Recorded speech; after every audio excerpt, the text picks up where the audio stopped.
మాది మచ్చారా. నా పేరు పోసా అని జూలసేట్ నందిపేట గ్రామం. నందిపేటకి వస్తా. నేను బగ్గ సిటీలో నేను మెండు నుండి బగ్గ సిటీలో నేను పరిస్థితుల్లో గాయంలో ఇబ్బందులు నుండి ఎన్నో నేను నష్టపోయినప్పటికీ నా తండ్రి నన్ను నడిపించుకున్నాడు. నన్ను విశ్వాసం ఉంచి నందిపేట గ్రామంలో తండ్రి నన్ను దావకలకైనా కానీ పట్టుకోలేరు. నువ్వు చచ్చిపోతావు అన్నారు. నన్ను ఎక్కడ తిరిగినా కానీ ఎక్కడ లోకమంతా తిరిగినా కానీ తక్కువ కాదని చెప్పారు. నాకు ఈ స్థితిలోకి వచ్చినప్పుడు నన్ను మెండుగా నన్ను విశ్వాసంతోనే నన్ను బతికిచ్చిండు. సల్వై దాస్ పాస్తారు నన్ను నడిపించుకున్నాను. కొద్ది చిన్న జ్వరం వచ్చి నన్ను నడిపించుకున్న పాడుతాను ఎత్తుడు నా గురించి. అక్క వాళ్ళ కానీ అమ్మ వాళ్ళ కానీ నా కోసం ఎన్నో మేలు చేసారు తండ్రి. ఈ జూలసేట్ నందిపేట గ్రామంలోకి నడిపించుకున్నాను. మా తండ్రి లేకున్నా కానీ నన్ను తండ్రి నువ్వు అనుకున్నాను తండ్రి. పాపం ఇది చిన్న సాక్ష్యం దీవించు. మన ప్రభును రక్షకుడైన యేసుక్రీస్తు ప్రభువారి ఘనమైన నామం పేరిట మీ అందరికీ కూడా హృదయపూర్వకమైన నా నిండు వందనాలు మీకు తెలియపరుస్తున్నాను. సర్వోన్నతులైన క్రీస్తు కార్యక్రమానికి ప్రేమతో ఆహ్వానం తెలియపరుస్తున్నాను. ప్రార్థించుకొని దేవుని వాక్యంలోకి వెళ్దాం. మా ప్రేమగల పరలోకపు తండ్రి, మీ ఘనమైన నామమునకు స్తుతి మహిమ ఘనత ప్రభావములు చెల్లిస్తున్నాము. ఈ ప్రత్యేక సమయం ప్రభావం మీ వాక్యాన్ని ధ్యానించినండుగా పరిశుద్ధాత్ముడా మీరే మాకు బోధకుడివై సర్వసత్యములను నడిపించమని యేసు నామమున ప్రార్థించి పొందుకుని ఉన్నాము తండ్రి. ఆమేన్. కీర్తనలు 67 మొదటి 3 వచనాలు మనం కలిసి చదువుకుందాం. భూమి మీద నీ మార్గము తెలియబడినట్లును అన్యజనులందరిలో నీ రక్షణ తెలియబడినట్లును దేవుడు మమ్మను కరుణించి మమ్మను ఆశీర్వదించునుగాక. ఆయన తన ముఖకాంతి మా మీద ప్రకాశింపచేయునుగాక. దేవా, ప్రజలు నిన్ను స్తుతించుదురుగాక, ప్రజలందరూ నిన్ను స్తుతించుదురుగాక. న్యాయమును బట్టి నీవు జనములకు తీర్పు తీర్చుదువు, భూమి మీదనున్న జనములను ఏలెదవు. ఆమేన్. ప్రియులారా, దావీదు కీర్తనలో భావగర్భితమైనటువంటి శ్రేష్టమైనటువంటి గీతాలు, పాటలు అంటే ఇది ఒక పాటల పుస్తకంగా మనం చూస్తాము. దావీదు హృదయంలోని భావము పాటలుగా ప్రభును స్తుతించేదిగా ఉంది.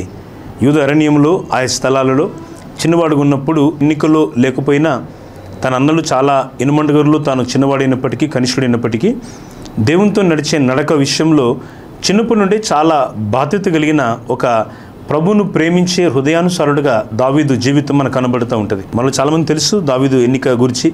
దేవుడు దావీదుని ఎన్నిక చేసుకోవడానికి కారణాలు అనేకం కనబడుతుంటాయి. వారి తండ్రి యెషయా దగ్గరికి ప్రవక్త సమూయేలు గారు వచ్చి మాట్లాడుతూ ఉన్నప్పుడు సమూయేలు ప్రవక్త గారు ఈ చిన్నవాడిని గురించి విచారణ చేయలేకుండా, అవసరం లేకుండా బలిష్ఠులైనటువంటి సైనిక అధికారులైనటువంటి వీరి పెద్దన్నయ్యలు చాలామంది కనబడ్డారు ఇంట్లో. వారి గురించిన విషయాలన్నీ కూడా తెలుసుకునే ప్రయత్నం చేసినాడు ప్రవక్త సమూయేలు గారు. కానీ దేవుడు వారు ఎవరిని కోరలేదు. ప్రభు సమూయేలుతో సూటిగా చెప్తాడు, బాబు ఏదో ఆలోచిస్తున్నావు కానీ ప్రభు అన్నాడు, మనుషులు పైరూపాన్ని చూస్తారు కానీ దేవుడు అంతరంగాన్ని హృదయాన్ని లక్ష్య పెడతాడు అని ప్రభు సూటిగా చెప్పగానే సమూయేలు ప్రవక్తకి చాలా భయమైపోయింది. బాబు ఇంకెవరండి కుమారులు ఉన్నారా? అడవిలో ఉన్నాడు ఒకటి చిన్నవాడు. వాడు ఏదో పాటలు పాడుతూ ఉంటాడు, ప్రార్థన చేస్తూ ఉంటాడు, గొర్రెలు తీసుకుని వెళ్తూ ఉంటాడు, వాని పనుల్లో పాటలు పాడుతూనే ఉంటాడు. అలాగే వాడిని పిలిపించు. అలాగే పిలిపిస్తాను. ఇప్పుడు ప్రభు సేవకుడు దైవజనుడు ప్రవక్త ముందుకి ఈ చిన్నవాడిని తండ్రి పిలిపించినాడు. ప్రభు అన్నాడు, నేను కోరుకున్నవాడు ఇతడే అని చెప్పగానే సమూయేలు ప్రవక్త కూడా ఆశ్చర్యంగానే ఉంది. ప్రభు ఇలాంటి వారిని కోరుకుంటాడా? నేను అనుకున్నాను బలిష్టమైన వ్యక్తిని, అందులోనూ దేహదారుఢ్యం విషయంలో ఎవరికి అందుకోలేనంత ఎత్తులో బలంగా ఉన్నటువంటి వీరి అన్నలను కాదని ఈ చిన్నవాడిని ఏంటి ప్రభు తీసుకున్నాడు? చరిత్ర ఆధారాలను బట్టి చూస్తే అనేక పురాతన గ్రంథాలను ఆధారంగా చేసుకొని ఒక స్టడీ ఏం చెప్తుందంటే దావీదు చాలా పొట్టివాడు, తన అన్నలతో పోల్చదగినంత బలిష్ఠుడేమీ కాదు, అందులోనూ చాలా చిన్నవాడు. వయసులో చిన్నవాడే కాదు, దేహ దారుఢ్యం విషయంలో కూడా చాలా చిన్నవాడే, పొట్టివాడే. దేవుడు ఇంత చిన్నవాడిని పిలుచుకుంటున్నాడా అనే అనుమానం బహుశా వచ్చి ఉండొచ్చు. కానీ ప్రభు మాటను నెరవేర్చే సమూయేలు దేవుడు తనకిచ్చినటువంటి మాటను నెరవేర్చి ఇశ్రాయేలు మీద రాజు ఉంచడానికి దేవుడు ఎన్నుకున్నటువంటి సౌలు దేవుని మాట విననందున, ప్రభు మాటకు లోబడినందున ప్రభు పశ్చాత్తాపడి ఈ చిన్నవాడిని ఇశ్రాయేలు మీద రాజుగా చేయడానికి ప్రభు ఒక సంకల్పం, ఒక నిర్ణయాన్ని తీసుకున్నాడు. ప్రజలారా, రక్షణ అనుభవం అనేది దేవుని అభిషేకంతో పోల్చబడింది. రక్షణ అనేది పరలోక నిత్యజీవానికి ఒక అద్భుతమైనటువంటి అభిషేకం అండి. అందుకే అభిషేకాన్ని, ఆత్మసంబంధమైన జీవితాన్ని పోగొట్టుకోవద్దు. కొందరు రక్షణ పొంది బాప్తిసం పొంది లోకంలో ఉంటారు. వాళ్ళు త్రాగుడు మానరు, వారికి ఉన్నటువంటి చెడు అభ్యాసములు మానరు, వ్యభిచారము, లోకంలోని చెడు పాపాలు, చెడు సంబంధమైన జీవనం వీరిని మానుకోకుండానే దేవుని సంఘాల్లో గొప్పవారుగా చలామణి అవుతూ ఉంటారు. ప్రజలారా, దేవుడు పరలోకాన్ని పాపులతో నింపడానికి కోరుకోవట్లేదు. పాపులను ప్రేమించి తన ప్రాణమిచ్చి పరిశుద్ధులుగా తన లోకానికి, పరలోకానికి, తన అజరామరమైన అద్భుతమైనటువంటి మర్త్యము కానిటువంటి అమృతత కలిగినటువంటి మహిమదేహంతో దేవుడు తన ప్రజలుగా మనల్ని పరలోకాన్ని తీసుకెళ్లాలని కోరుతున్నాడు. ఈ సమూహం ఉండాలంటే ఆత్మ సంబంధమైన అభిషేకం చాలా ముఖ్యం. అదే దేవుని యేసుక్రీస్తు రక్షణతో సాధ్యమవుతా ఉంది. అందుకే ఈ సందేశాన్ని నేను ఇస్తున్న పేరు దేవుని రక్షణ. దేవుని రక్షణ ఎంత గొప్పదో యెహోవా అనుగ్రహించిన రక్షణ ఈరోజు మీరు చూస్తారని ఆనాడు ఐగుప్తులని శత్రువులను ఉద్దేశించి దేవుడు పంపిన మోషేకి ఇచ్చినటువంటి మాట ఎంత బలంగా పనిచేసిందో ఈ వాక్యం ద్వారా ప్రభు ఈ మాటలు మనతో చెప్తుండగా దేవుని మాట అలాగ పనిచేస్తుందని నువ్వు నమ్మగలిగినప్పుడు దేవుని అద్భుతాలను చూడగలుగుతావు. ఈ సందర్భంలో మీకు జ్ఞాపకం చేసే మాట ఏంటంటే దేవుడు దావీదును అలాగ ఎన్నుకున్న తర్వాత తనను దేవుడు ఎందుకు ఎన్నుకున్నాడో దావీదు ఆ విషయంలో చాలా శ్రద్ధ కలిగి ఆలోచించడం మొదలుపెట్టాడు. దావీదులో ఉన్నటువంటి శ్రద్ధ ఎలా ఉందంటే దేవుని గూర్చిన సంగతులలో దావీదు రోజు దినదినము కూడా ప్రభుని గూర్చిన ఆలోచనతో మనసు నింపుకుంటున్నాడు. ప్రజలారా, ఈ రోజుల్లో చాలా విషయాలు మనుషుల హృదయాలను నింపుతూ ఉన్నాయి.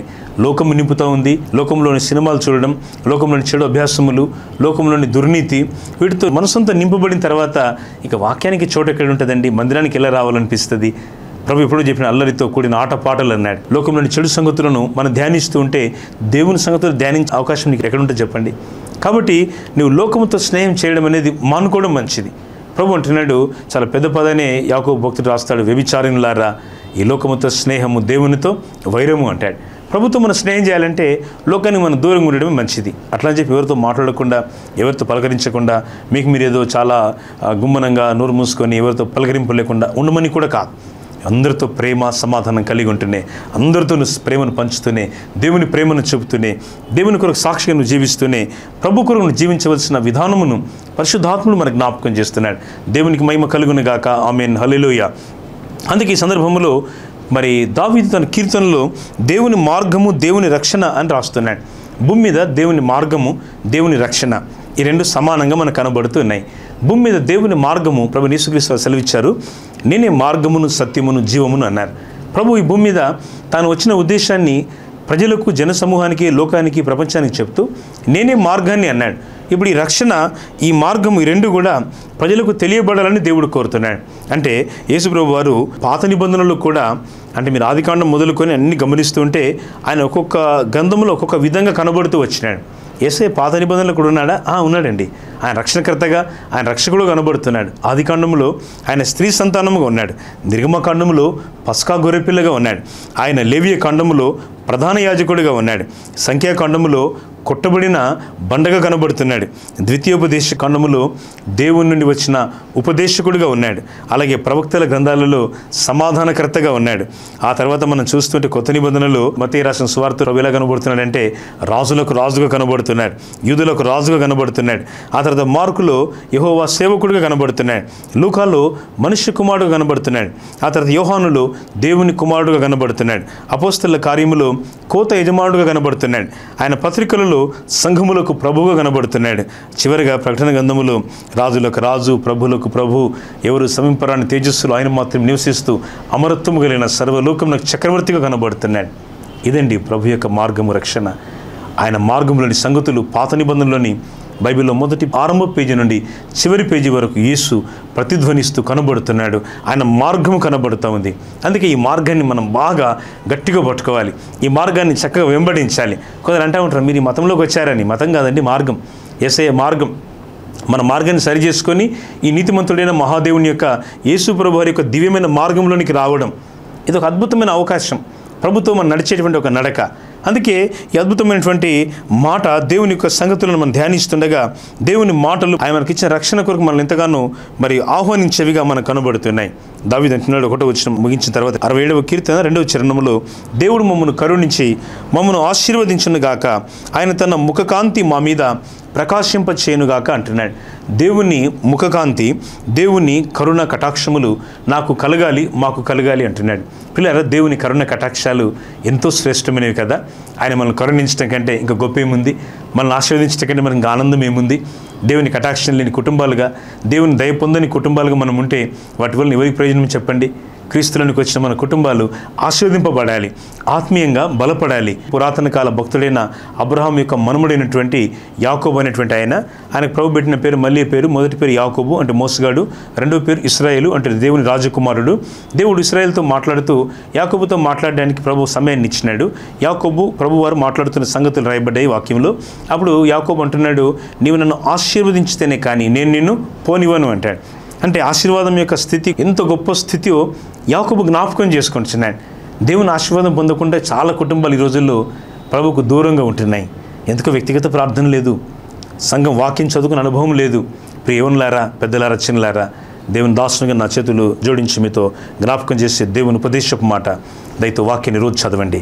మీ ఇంట్లో వాక్యం చదవాలి. మీరు దేవుని మాటలు మీరు చదివినప్పుడు మీ కుటుంబం ఒక ఆశీర్వాదకరమైన కుటుంబంగా ఉంటుంది. ఓబేదెదోము గృహములో దేవుని మందస్సం ఉందండి.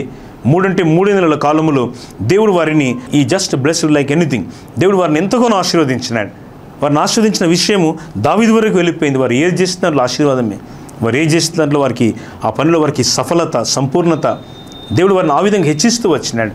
ఈ రోజుల్లో ఈ మాటలు వినిచుండగా, దేవుని ఉపదేశం మనం వింటుండగా, ఈ మాటల్లో మనం నిలిచి ఉండగా, వీటిలో మనం నిజంగా దేవుని మాటలకు ఆధారపడి నడవగలుగుతున్నాం. మా ప్రియులారా, మీరు వాక్యం చదవగలుగుతున్నారా? మీరు మీ పిల్లలతో కూర్చొని ఆ టీవీ చూసే సమయాన్ని కొంత తగ్గించి, లేక అలాగ టైం అంతా వృధాగా పరుచుకునే ముచ్చట్లు కొంత తగ్గించి, మీరందరూ కుటుంబంగా కూర్చొని, అది ఉదయమైనా సాయంకాలమైనా కనీసం 20 మినిట్స్, ఒక 20 నిమిషాలు ఒక పాట పాడి వాక్యాన్ని చదువుకొని దేవునికి స్తుతిస్తూ మీ దినాన్ని గడపండి. సమయం లేదనే మాట అనకండి పొరపాటున కూడా. సమయం ముందుగానే మనం ఈ మాటలు వింటున్నాం.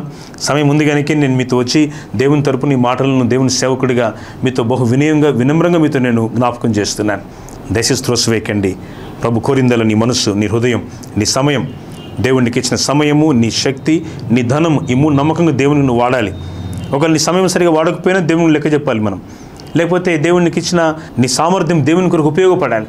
దేవుని మందిరానికి వచ్చి కొన్ని పరిచర్యలో పాలు పొందాలి. బహుశా మీరు ఉన్నత ఉద్యోగులైనా పర్వాలేదు, మీరు పెద్ద వ్యాపారస్తులైనా పర్వాలేదు, మీరు చాలా గొప్ప పేరు ప్రఖ్యాతులు కింద రాజకీయ పదవుల్లోనూ పర్వాలేదు. అవన్నీ లోకంలో విడిచిపెట్టిపోయేవే. ఆ పరలోకంలో వాటికి ఏ స్థానం లేదు. ఇంత పెద్ద రాజకీయ పదవులున్నా, ఇంత గొప్ప అగర్భ శ్రీమంతులైనా, ఇంత ఉన్నతమైనటువంటి పేరు ప్రఖ్యాతులు భూమి మీద గడించిన పరలోకంలో వాటికి ఎక్కడండి స్థానం? నీతిమంతులదే పరలోకం. క్రియాత్మకమైన విశ్వాసాన్ని దేవునిలో జీవించిన దేవుని పరిశుద్ధులదే కదా పరలోకం. ఈ మాటలు మనం వింటుండగా మనలో దేవుని శక్తి మనం రేపగలగాలి. మనం దేవుని కొరకు సంపాదించే ఆత్మల విషయంలో భారం మనలో ప్రజ్వలిల్లాలి. చాలా సంఘాలు కడుతున్నారు ఆత్మలేవి, ప్రజలు చాలా ప్రయాసపడుతున్నారు. ఆత్మల పంట ఏది? ఈ కోత యజమానుడు మనల్ని అడిగినప్పుడు, కోత యజమానుడు మనల్ని ప్రశ్నించినప్పుడు మనం ఏమని చెప్పగలం? దేవునికి జవాబు ప్రభు అడుగుతాడు, నీ సామర్థ్యం ఏది బిడ్డ? నా కొరకు ఏది ఉపయోగపడ్డావు? నువ్వేం చేయగలిగావు నా కొరకు నీవు? అంటే ప్రభు నేను చాలా చేశాను, కానీ నాకు టైం లేకుంటే నేను ప్రభు నేను చాలా బిజీగా ఉన్నాను నా వ్యాపారంలో, ఎన్ని దేశాలు తిరగాలి, ఎన్నో రాష్ట్రాలు తిరగాలి, లేకపోతే ఎన్నో పనుల్లో ఉద్యోగంలో చాలా బిజీగా ఉన్నాను. కొంతమంది ఉద్యోగం అంతా ముగించిన తర్వాత ఒక 60-61 సంవత్సరాల తర్వాత అప్పుడు మెల్లగా దేవుని పరిచర్యకని అప్పుడు మెల్లగా ప్రయాణం చేసి వస్తారు. రావద్దని కాదు, కానీ జీవితంలో చాలా కాలం నిష్ఫలంగా మరలిపోయింది. రాదా కాలం. ఇల్లు కట్టుకున్నారేమో, సంపాదన కలిగి ఉన్నారేమో, అవన్నీ ప్రభు మీకు ఇచ్చినవే. మిమ్మల్ని రావద్దని కాదు, కానీ ఒకవేళ మీరు ఇంకా ఆ స్థితిలో లేకపోతే ముందే రమ్మని ప్రభువు కోరుతున్నారు. మీరు ఏ పని చేస్తున్నా దేవుని కొరకు వాడబడండి. మీ సంఘాన్ని దైవజనులతో కలిసి దర్శనాన్ని పంచుకోండి. ఒకరు పని చేయగలిగితే కొంత చేయగలరు, 10 మంది చేయగలిగితే ఎక్కువగా చేయగలరు, అదే 20 మంది చేయగలిగితే ఇంకెక్కువ చేయగలరు. అదే ఒకవేళ 50 మంది చేయగలిగితే చాలా ఎక్కువ పని మనం చేయగలం. అంత మాత్రం చేత ఏదో మన ప్రఖ్యాతిని, పేరును ఆశించి, ఏదో డబ్బును ఆశించి, గొప్పతనాన్ని ఆశించి ఏది మనం చేయగలిగిన ప్రియులారా దాంట్లో మనకు విజయం, మేలు కలగదు. ప్రభు కోరుతున్నారు మీ సమయం నాకు ఇవ్వండి. రెండోది ప్రభు కోరుతున్నారు మీ సామర్థ్యము, శక్తి నాకు ఉపయోగపరచండి. మూడవది ప్రభు నీ యొక్క సంపాదనలో కూడా నువ్వు ప్రభువును ప్రేమించాలి. దేవుడు మీకు ఇచ్చిన సంపాదన, మీ వ్యాపారంలో, మీ పనిలో, మీ సొంత పనిలో, మీ శాలరీలో, మీ పెన్షన్లో, దేవుడు మీకు ఇచ్చిన ధనములో కొంత ప్రభు కొరకు వాడండి. దేవునికి మీ నమ్మకంగా మీ స్థానిక సంఘంలోనే మీ దశమ భాగాన్ని చెల్లించండి. అది ఎంత పెద్దదైనా మీ స్థానిక సంఘంలోనే చెల్లించండి. మీరు ఎక్కడికో పంపాల్సిన పని లేదు. దేవుడు మీకు సమృద్ధిని ఇచ్చినప్పుడు ఇలాంటి కార్యక్రమాలను తెలుగు ప్రజలకు ఎంతో శ్రమ కూర్చి దేవుని ప్రజలుగా మేము మీకు ఇలాంటి కార్యక్రమాలు అందించడానికి మాకు నెలకు కొన్ని వేల రూపాయలు ఖర్చు అవుతున్నాయి. మా కోడికలు, క్రూసైడ్స్, మేము అవుట్ రీచ్ కోడికలు ఎన్నెన్నో ఏర్పాటు చేస్తూ ఉంటాం. ఎన్నో స్థలాల్లో దేవుని వాక్యాన్ని మేము ప్రచురపరుస్తున్నాం. ఇలాంటి వాటికి మీ యొక్క సంపాదనలో ఒక భాగాన్ని మీరు మళ్లించడం మీకెంతో ఆశీర్వాదం. ఈరోజు ఈ కార్యక్రమాన్ని మీకు అందించడానికి పరిశుద్ధులు ప్రయాసపడితేనే కదా. మేము పెద్ద ప్రకటనలు ఏం చేయము. దేవుని ప్రేమను బట్టి ఈ విషయాలు మీకు స్క్రీన్ పైన చూపబడినప్పుడు పరిశుద్ధులు సహకరించి ఇలాంటి కార్యక్రమాలను మీకు అందించడానికి అనేకులు ప్రయాసం ఉందనే విషయాన్ని నేను మీ గమనానికి, మీ దృష్టికి తేగోరుతున్నాను. ప్రజలారా, ప్రభువుకు మనం జవాబు ఇవ్వాలి. మీ సమయం విషయంలో, మీ శక్తి విషయంలో, మీ సామర్థ్యముల యొక్క తలాంతుల విషయంలో ప్రభు కొరకు మీరు సాక్షులు ఉండాలనేదే దేవుని మాటల సారాంశం. దావీదు అంటున్నాడు, దేవుడు మమ్మను కరుణించి మమ్మను ఆశీర్వదించునుగాక, ఆయన తన ముఖకాంతి మా మీద ప్రకాశింప చేయునుగాక అంటున్నాడు. దేవుని ముఖకాంతి మనం ప్రకాశించినప్పుడు పూర్వపు చీకటి స్థితి మనకు ఉండదు. ఒకవేళ జీవితం చదురంగా ఉందా, జీవితం చీకటిమయంగా ఉందా, జీవితం దేవుని చేత అది సరిగా నడిపించబడలేని పరిస్థితుల్లో ఉందా అంటే సాతాను జీవితాన్ని వాడు ఓటమితోనూ అవమానంతోనూ నింపినాడా? అన్నిట్లో ఓడిపోయిన స్థితి ఉందా? ఉద్యోగం పరీక్ష రాస్తే ఉద్యోగం రాదు, వ్యాపారం చేస్తే సఫలత లేదు, ఏదైనా పని చేసిన దాంట్లో అన్ని నష్టాలే, ఏ పని పూనుకున్న దాంట్లో అన్ని శ్రమలే, ఈ విధంగా జీవితం ఛిద్రంగా ఉందా? ఈ సందేశం ద్వారా దేవుని ఉపదేశంతో కూడిన దైవ ప్రసన్నతతో కూడిన దేవుని మాట, నీ మీద నా దేవుడు తన ముఖకాంతి ప్రకాశింపచేయనుగాక. దావీదు ఈ మాట మరొక సందర్భంలో కూడా వాడినట్టుగా లేఖనాల్లో మనం చూస్తున్నాం. దేవుని సేవకుడైనటువంటి దావీదు ఈ మాటను మరో సందర్భంలో కూడా జ్ఞాపకం చేస్తూ దేవుడు తనకిచ్చినటువంటి సమృద్ధిని, విజయాన్ని పురాతన కాలంలో ఇశ్రాయేలు 44వ కీర్తనలో మాట ఉంటుంది, 3వ వచనం 44:3, వారు తమ ఖడ్గము చేత దేశమును స్వాధీనపరచుకొనలేదు, వారి బాహువు వారికి జయమీయలేదు, నీ వారిని కటాక్షించితివి గనుక నీ దక్షిణ హస్తమే, నీ బాహువే, నీ ముఖకాంతియే వారికి విజయము కలుగజేశాను. పిల్లరా, దేవుని ముఖకాంతియే మనకు విజయాన్ని కలుగజేసింది. మన విజయానికి కారణము దేవుని ముఖకాంతి. దేవుని ముఖకాంతియే మనకు విజయాన్ని ఇచ్చింది. ఈరోజు మనం ఈ స్థితిలో ఉన్నామంటే దేవుని ముఖకాంతియే కారణం. ఈరోజు మనం జీవిస్తున్నామంటే ఆయన ముఖకాంతి మన మీద ప్రసరింపబడమే కారణం.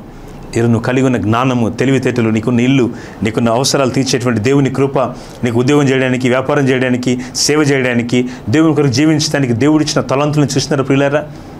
ఇవన్నీ దేవుని ముఖకాంతి నుండి కలిగే అద్భుతమైన ప్రయోజనాలు. పురాతన కాలంలో 44వ కీర్తన రాస్తూ దావీదు తన పురాతన కాలంలో, అంటే మనందరికీ పురాతన కాలం, దావీదు కాలానికి అది పురాతనమట. అది ఏ కాలం? అది ఇశ్రాయేల్ ప్రజలు నిర్గమ కాలం. వారు ఐగుప్తు దాటి ఇశ్రాయేలుకు ప్రవేశించిన కనానుకు చేరినటువంటి వాగ్దత్త కాలాన్ని దావీదు జ్ఞాపకం చేసుకుంటూ, మా పితరులు తమ శక్తి చేత దాన్ని జయించలేదు, నీవు వారిని కటాక్షించావు, నీ బాహువే, నీ ముఖకాంతియే వారికి విజయం ఇచ్చింది ప్రభు అని పాట పాడుతున్నాయి. ఈరోజు మన శక్తిని బట్టి, మన సామర్థ్యాన్ని బట్టి మనం గొప్పవాళ్ళం కావట్లేదు. మనకేదో గొప్ప కృప తలాంతులు దేవుడు ఇచ్చినాడు కాబట్టి వాటిని బట్టి మనం గొప్పవాళ్ళం కావట్లేదు. మనం ఏదో మన గొప్పతనాన్ని బట్టి కాదు, ఆయన కృపను బట్టి. మన గొప్పతనాన్ని మనం చెప్పడానికి ఏమీ లేదు, ఆయన కృప, కేవలమైన కృప. సాల్ ఇస్ గ్రేస్. దేవాన్ని కృపకై స్తోత్రం. దేవా, నువ్వు చేసిన మేలులకై స్తోత్రం, నువ్వు చేసిన ఉపకారములకై నీకు స్తోత్రం. ఈ భావం మనలో ప్రజ్వలిల్లినప్పుడు మన జీవితం ఆత్మ సంబంధమైనదిగా మారుతుంది. మనం ఆయన ఉపకారాలను ధ్యానించేవారుగా ఉంటాం. అప్పుడు ఆ ఉపకారాలు మనం ప్రభువును స్తుతించడానికి కారణంగా ఉంటాయి. అప్పుడే మందిరానికి వచ్చి ప్రార్థన చేయాలనిపిస్తుంది, దేవుని వాక్యం చదవాలనిపిస్తుంది, ప్రభుత్వ సహవాసం చేయాలనిపిస్తుంది. ఇక నా గొప్పతనం ఇంకా నన్ను మించిన లేదనుకుంటే ఇక దేవుడు మనతో ఆయన చెప్పడానికి ఏముంటుంది చెప్పండి? ఈ రోజుల్లో చాలామందిని గర్వపాత్మ పరిపాలిస్తాం. గర్వం. ఒక భక్తుడు అంటాడు, పాతాళంలో కాదు, అది పరలోకంలో నుంచి వచ్చినటువంటి ఒక పాపం అంటాడు. అంటే పరలోకంలో పాపం లేదు, పరలోకంలో సాతాన్ అనేవాడు ఆ పాపాన్ని అక్కడి నుంచి తీసుకొని వచ్చి కింద పడ్డాడు కదా, వాడిలో పాపం ఉంది కనుక దేవుడు వాడిని పడగొట్టాడు. ఏమిటా పాపం? గర్విష్టి. దేవునితో తన సింహాసనాన్ని సమానంగా ఉంచుకోవాలనుకున్నాడు, ప్రభు కంటే తను గొప్ప అనుకున్నాడు. ఇవన్నీ అబద్ధపు ధోరణులు కావంటారా? దేవుని సన్నిధికి వచ్చిన ప్రతి మనిషి గర్వాన్ని విడిచిపెట్టాలి, సంఘములో విధేయత కలిగి ఉండాలి, సమాజంలో మంచి మృదు స్వభావాన్ని కలిగి ఉండాలి. ఎక్కడైతే మృదు స్వభావం ఉందో అక్కడ కొట్లాటలు, జగడాలకు స్థానం ఎక్కడ ఉంటుంది? కుటుంబంలో ప్రేమగల భావము, ప్రేమగల భాష, ప్రేమగల ధోరణి మనలో కనబడినప్పుడు ఇతరులు మీతో ఎంతో ప్రేమగా ఉంటారో, అప్పుడు మీ కుటుంబం ఎంత అద్భుతంగా ఉంటుందో, మీ కుటుంబం ఎంత దీవెనకరంగా ఉంటుందో. మీలో ఒక చిన్న పరలోకం ఎందుకు మార్చుకోకూడదు? చదవండి 67వ కీర్తనలోని మొదటి 3 వచనాలు. దేవుని మార్గం, దేవుని రక్షణ, దేవుని కటాక్షం, దేవుని ముఖకాంతి అన్నీ దేవునివే. ఇవన్నీ దేవుని ప్రజలకు దేవుడిచ్చే ఆభరణాలండి, దేవుడిచ్చే ఆభరణాలు. వీటితో దావీదు తన జీవితాన్ని ధన్యపరుచుకొని ఇశ్రాయేలు దేవుణ్ణి స్తుతిస్తున్నాడు. దేవా, నీ ముఖకాంతి మా మీద ప్రకాశింప చేయము అంటున్నాడు. నేను ముగించబోతే ఈ సందేశాన్ని 3వ వచనాన్ని మీకు జ్ఞాపకం చేస్తాను. దేవా, ప్రజలు నిన్ను స్తుతించుదురుగాక అన్నాడు. ఇక్కడ ప్రజలందరూ నిన్ను స్తుతించాలి అంటున్నాడు. మనమే కాదండి, ప్రజలందరూ స్తుతించాలి. అదే కదా దేవుని మనసు. మనకు ప్రార్థన చేసుకోవడం కాదు. సంఘములో ఒకవేళ మీ పొరుగువారు, మీకు పరిచయస్తులు కొన్ని కారణాలతో మందిరాలను రాలేకపోతే వారిని మీరు ప్రేమగా పలకరించండి.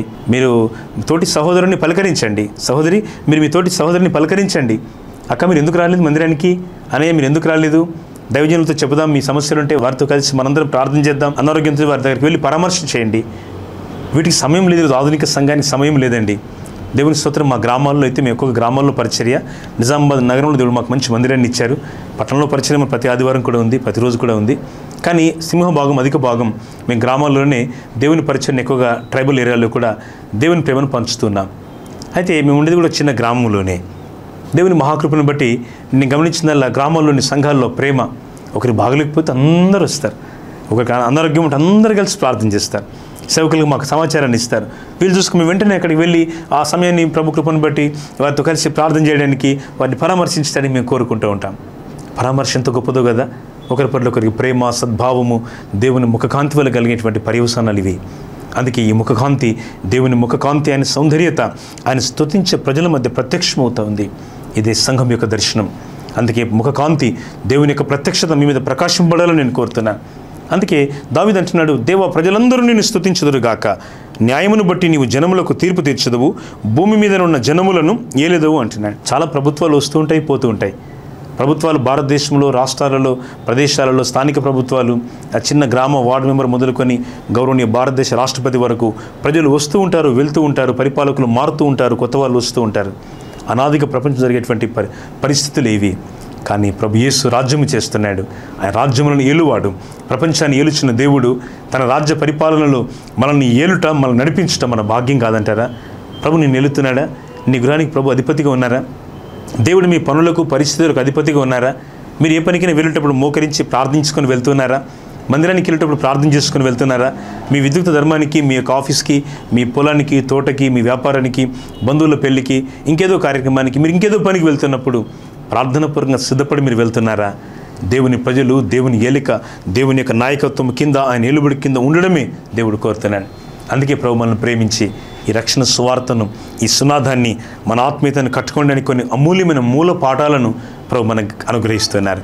ప్రజలారా, స్నేహితులారా, ప్రభునందు నాకు అత్యంత ప్రియులారా, దేవుని మాటలు వినిచుండగా మీ హృదయాలు తెప్పరిల్లాలని కోరుతున్నాం. మీరు బలం పొందిన వారు ఉండాలని ఆశిస్తున్నాం. ప్రభు కొరకు మీ యొక్క చైతన్యము, మీ యొక్క ఉజ్జీవం, ప్రభు కొరకు మీ యొక్క భాష, ప్రభు కొరకు మీ యొక్క భావము, ప్రభు కొరకు మీ యొక్క తలాంతులు ఉపయోగపడాలని మేము ఆశిస్తున్నాం. వాక్యం అదే మనల్ని కోరుతూ ఉంది. అందుకే దావీదు అంటున్నాడు, దేవా ప్రజలందరూ నిన్ను స్తుతించుదురుగాక. ప్రజలు తండోపతండాలుగా మేము ఆ సమయాల్లో క్రిస్మస్ కోడికల్లో ప్రయాణం చేస్తున్నప్పుడు ఈ మా గ్రామాలలో, మా ఏరియాని కాదండి, అన్ని స్థలాలకు వెళ్తూ ఉంటాం. ప్రత్యేకంగా మా మందిరం మాకు 55 గ్రామాలు మాకు పరిచయం ప్రభు ఇచ్చారు. 3 అద్భుతమైన గొప్ప మందిరాలు దేవుడు కట్టించుకున్నారు.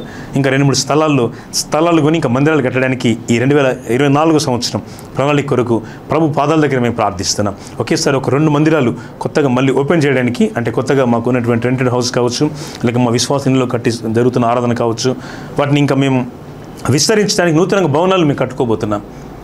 దీనికంటే ముందు చెప్పే మాట ఏంటంటే, దేవుడు మనందరినీ కూడా ఒక మంచి ఆత్మ సంబంధమైన, దేవునికి ఇష్టలుగా మన జీవితాలను కట్టాలని, ఆయన నిర్మించాలని కోరుతున్నాడు. దేవుని సన్నిధిలో అలాగ మన కుటుంబాలు వాడబడగలిగితే, ఆయన నాయకత్వం కింద మన కుటుంబాలు ఉండగలిగితే, దేవుని శిరస్సు కింద మన జీవితాలు సాగగలిగితే ఎంత మేలో కదా, అదెంత శ్రేష్టమో కదా. ఆ స్థితి కొరకు దేవుడు మనల్ని పిలుస్తున్నాడు. అయితే దేవుని ప్రేమ, ఈ ఉజ్జీవం మనలో ఆగకుండా సాగిపోవాలి. నువ్వు నీ కొరకు కాదు, ప్రభు కొరకే జీవించాలి. ప్రియ సహోదరి, ప్రియ సహోదరుడా, మీరు మీ కొరకు కాదు, ప్రభు కొరకు జీవించాలి. ఒకవేళ మీకు అననుకూల పరిస్థితులు ఎదురైనా దేవుడు మీకు ఇచ్చిన అనుకూలమైన సమయాలను ప్రభు కొరకు ఉపయోగించుకుంటూ ఆయన సన్నిధిలో ప్రార్థించేవారుగా, ప్రతిష్ఠింపబడిన దేవుని అనుభవంలో మీ జీవితాలను సాగింపజేసుకునేవారుగా ఉండాలని కోరుకుంటూ, అభిలషిస్తూ ఈ మా మాటలు ముగిస్తున్నాము. దేవుడు మిమ్మల్ని సమృద్ధిగా, సంతోషంతో దీవించునుగాక. ఆమేన్. చాలా సంతోష ప్రియులారా, మీతో దేవుని వాక్యాన్ని అందించడం. మరి సర్వోన్నతుడైన క్రీస్తు ఈ గొప్ప ఆధ్యాత్మిక కార్యక్రమం గాస్పల్ టీవీలో ప్రతి వారం మీరు వీక్షిస్తున్నారు. మీ ప్రార్థన అక్కర్లు మాకు తెలుపుతున్నారు. కొన్ని సమయాల్లో మేము ఫోన్ లిఫ్ట్ చేయనప్పుడు మీరు అనేది భావించొద్దు. ఎందుకంటే ప్రార్థన కూడికల్లో ఉదయం, పగలు, సాయంత్రం సమయం అంటూ మాకేముండదు. నిరంతరంగా మాకు ప్రార్థన కూడికలు ఉంటాయి కనుక మీరు వాయిస్ మెసేజ్ ద్వారా కూడా మీ ప్రార్థన విన్నపాలు పెట్టచ్చు. మీరు చక్కగా టెక్స్ట్లో, అలాగే వాయిస్ మెసెంజర్లో, అలాగే వాట్సాప్లో మీకు ఏది అనుకూలంగా ఉంటే దానికి స్క్రీన్ పైన మీకు చూపబడుతున్నటువంటి నెంబర్లకి మీ ప్రార్థన విన్నపాలు పెట్టొచ్చు. తప్పక మీకు వెంటనే అనుకూలమైన సమయంలో మీకు వెంటనే జవాబులు పంపడానికి ఆశిస్తాము. అలాగే ప్రత్యేకంగా మీ కార్యక్రమాలు మీకు దీవెనకరంగా ఉంటే మీ బంధుమిత్రులకు కూడా ఈ కార్యక్రమాలు పరిచయం చేయండి. వారు వాక్యాన్ని విని బలపట్టేట్టుగా ప్రోత్సహించండి. మీరు ఇప్పుడు నిజామాబాదు, ఆర్మూరు ఈ ప్రాంతాల్లో, నిర్మల్ ఈ ప్రాంతాల్లో మీరు వచ్చినప్పుడు సమీపంగా మా మందిరాల్లో మీరు మాకు ముందుగా తెలియపరిస్తే తప్పక మీతో సహవాసం చేయడానికి మేము ఇష్టపడుతున్నాం. ఈ కార్యక్రమాలు దీవెనకరంగా ఉంటే తప్పక మీరు ఒక కార్యక్రమాన్ని బలపరచండి. దేవుడు మీ యొక్క స్పాన్సర్షిప్ ద్వారా అనేకులకు వాక్యాన్ని అందించినప్పుడు పరలోకంలో మీకు ధనము కలుగుతుంది. ప్రార్థన. మా పరలోకపు తండ్రి, ఈ ప్రత్యేక సమయంలో సర్వోన్నతుడైన క్రీస్తు కార్యక్రమాన్ని బట్టి వందనాలు.